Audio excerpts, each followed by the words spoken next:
After consulting with experts, they came up with a groundbreaking mental toughness program, a set of techniques to boost the trainees' ability to control fear, even in the most extreme situations. You guys need to stay fired up while you're out there. The pain, the cold, and all that stuff. It's going to eat away at you, but you got to keep going. The techniques that we're most interested in are what I call the big four: goal setting, mental rehearsal, self-talk, and arousal control. Scientists think goal setting works by assisting the frontal lobes. As the brain's supervisor, the frontal lobes are responsible for reasoning and planning. Concentrating on specific goals lets the brain bring structure to chaos and keeps the amygdala, the emotional center of the brain, in check.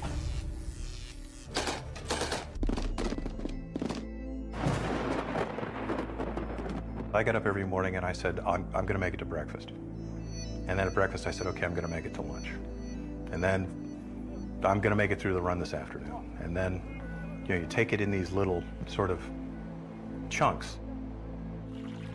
The second technique, mental rehearsal or visualization, is continually running through an activity in your mind.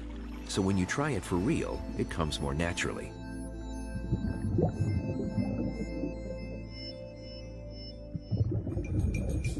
If you practice in your mind first and imagine and rehearse how you might do in these stressful situations, the next time in reality you're faced with these situations is actually, in effect, the second time you faced it. So you'll have less of a stressful reaction. The third technique, self-talk, helps focus the trainee's thoughts. The average person speaks to themselves at a rate of 300 to 1,000 words a minute.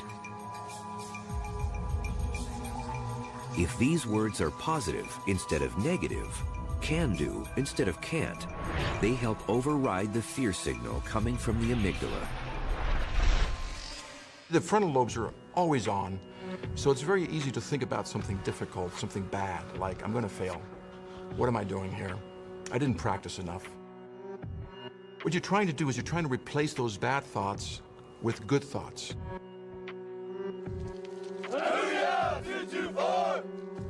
The final technique, arousal control, is centered on breathing.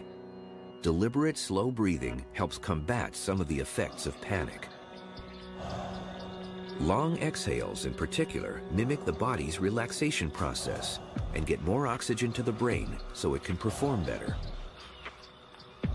Breathing is a great focusing strategy, but you can only do it so much because in a response to fear, your brain will get jacked up.